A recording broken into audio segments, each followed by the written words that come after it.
I want you to think about the last time you hosted a dinner party, Oh, boy. right? Maybe it was for 6 people or, maybe 10 if you're feeling really Which ambitious. is already stressful enough. Exactly. Remember that stress. Just trying to get the main course hot while the appetizers were still out, making sure everyone's glass is full, Hmm.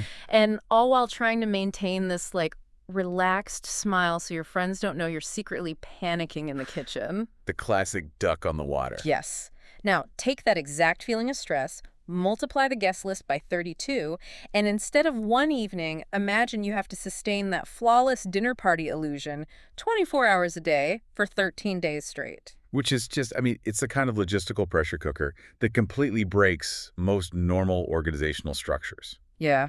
When you scale up hospitality to that extreme, it stops being about throwing a good party. You are essentially managing a localized, highly volatile economy. Okay, let's unpack this, Yeah. because that is exactly the illusion we are tearing down today. For this deep dive, we've got an incredibly detailed case study from issue 2 of eventmag.me. It outlines this massive high-stakes incentive program that took place at Fairmont The Palm over in Dubai. Right. But our mission today isn't just to, review an event planner's itinerary. We really want to decode the hidden architecture of how these massive operations actually function behind those closed kitchen doors. Which is a perfect lens for understanding complex systems in general, honestly. Totally. Because as the source material reveals, the more effortless an experience feels to the end user, the more frantic and heavily engineered the hidden mechanisms have to be. Right, and let's put the baseline facts on the table here so we really understand the sheer scale we are dealing with. Good idea. So the client brought 320 top-performing achievers to the Fairmont for what they called an end-of-year recognition journey. Mm-hmm. And the duration was 13 days.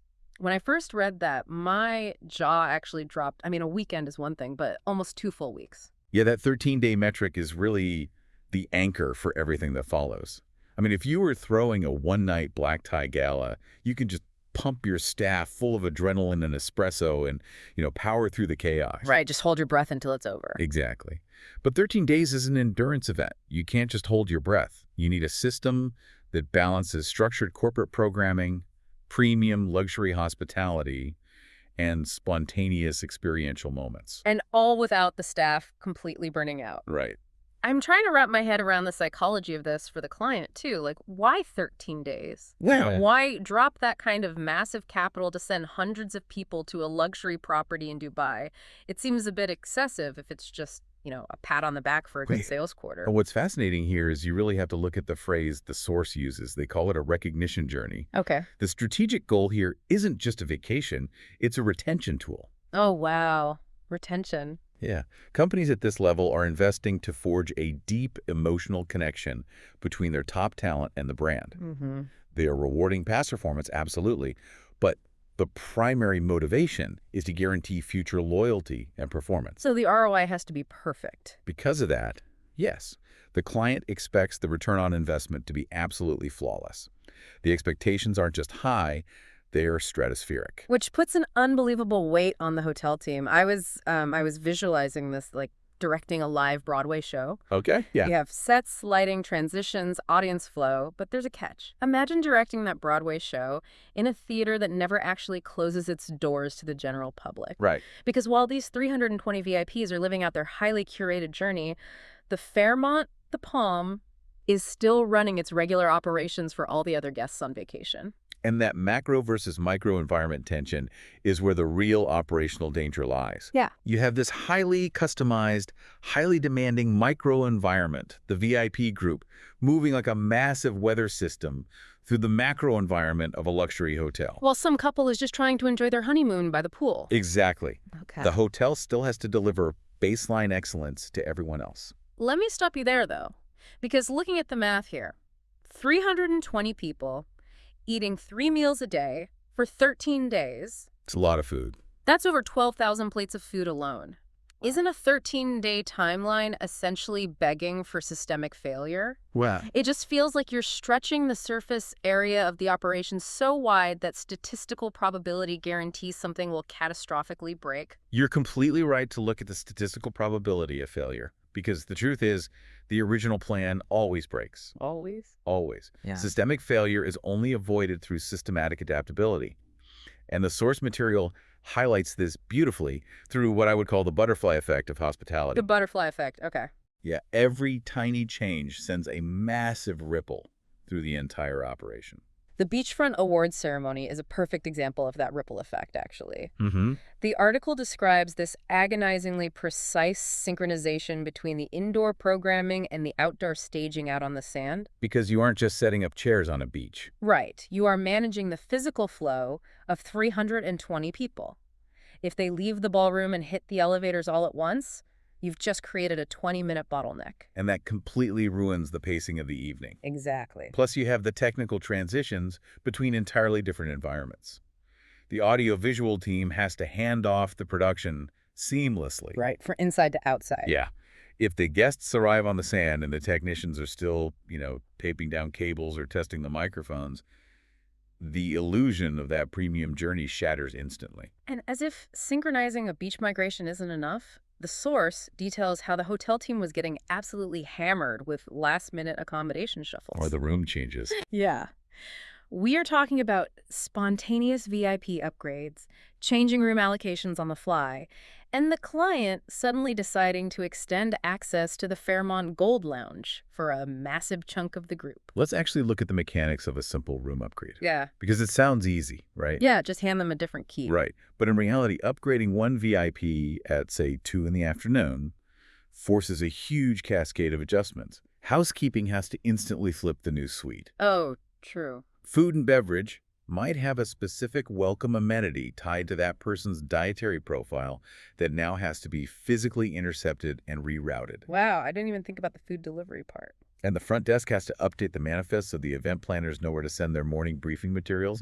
It's never just a new key. See, reading that, my immediate thought was, why not just tell the client no? Yeah. Like, if you have a locked contract for an event of this magnitude, why allow the client to introduce that level of chaos into your system at the 11th hour? Because in premium hospitality, flexibility isn't an optional bonus. It is the core product you are selling. Interesting.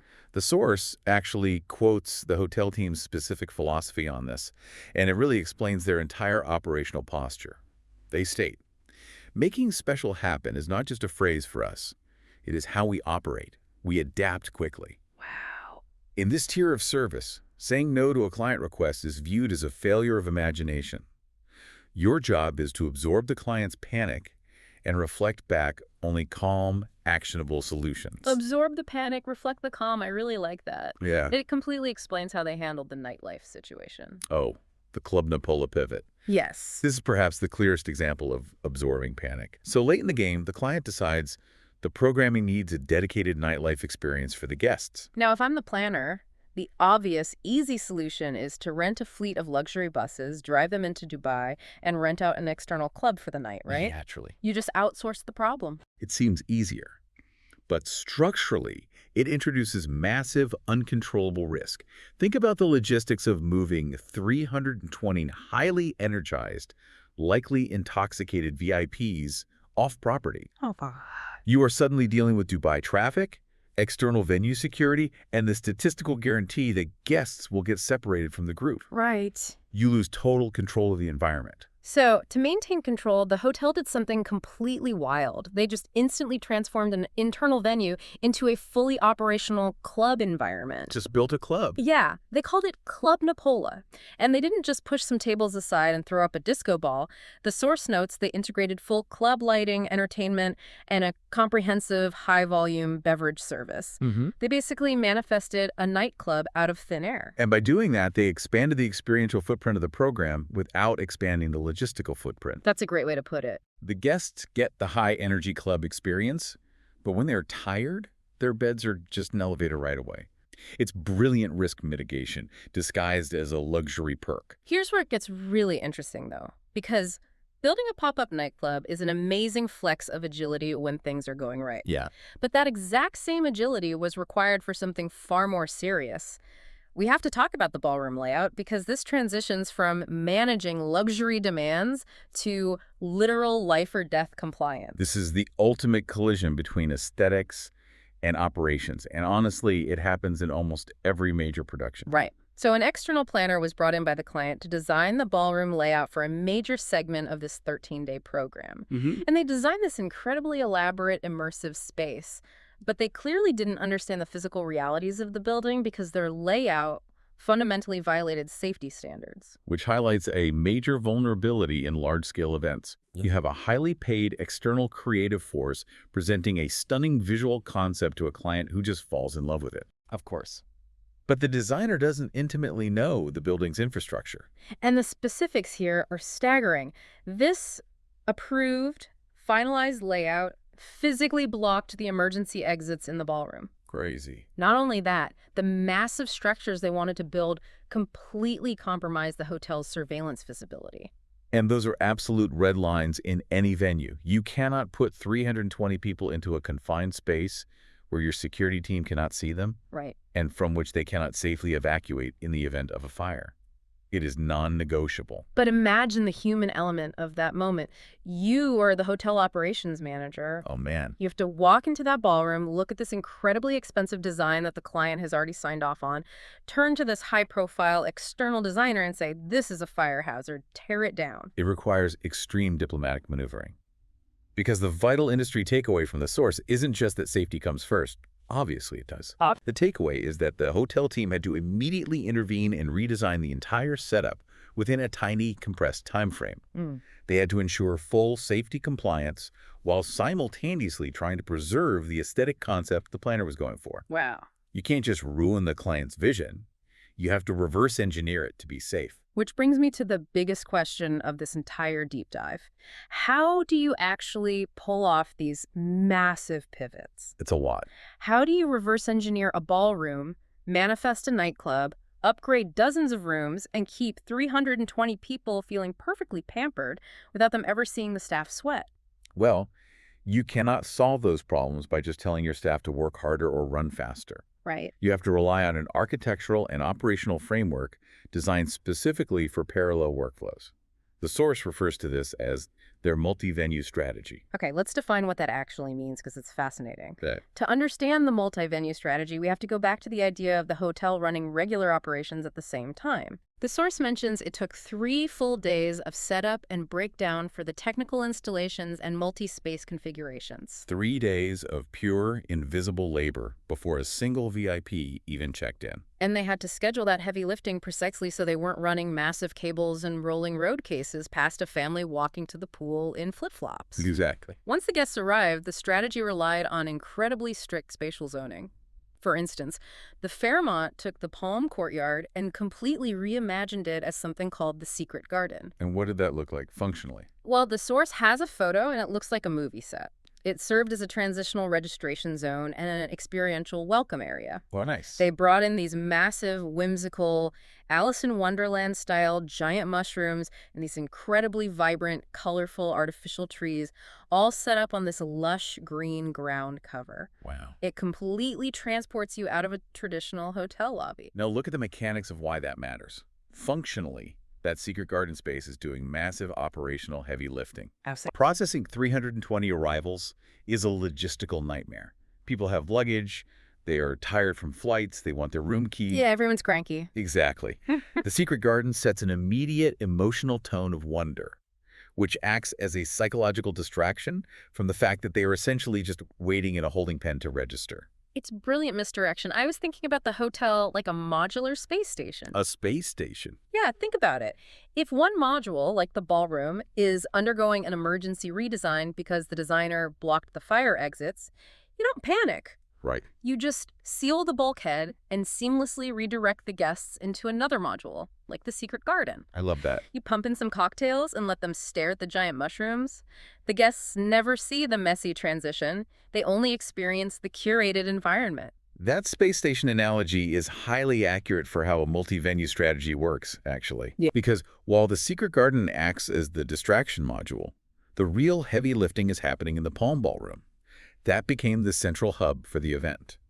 The source notes, they set it up in a cabaret-style layout for all 320 guests. Let's clarify what cabaret style means for this specific context because it's super intentional. Yeah. Instead of setting up rows of chairs like a theater where half the audience is just staring at the back of someone's head, The worst. cabaret style puts everyone at small round tables angled directly toward the stage. Which is a crucial psychological choice for an incentive program. I mean, the entire point of a recognition journey is to make people feel valued. All right. If you put your top performers in theater seating, whoever's in the back row feels like a second-class citizen. Oh, absolutely. Cabaret style democratizes the space, ensuring everyone has clear, unobstructed visibility during the critical award segments. But 320 people take up a lot of space. If the ballroom is occupied, where are all the other smaller sessions happening? The source breaks this down. They activated golf rooms 1 through 5, the crescent room, and the boardroom to serve as breakout sessions and operational spaces. They spread the footprint across the entire property. And this is the core of parallel workflows. By distributing the event across 8 or 9 distinct venues, they entirely avoid congestion in any single area of the hotel. It's load balancing the physical building. And they load balance the schedule, too. The source notes that up to 250 people were participating in daily team-building activities.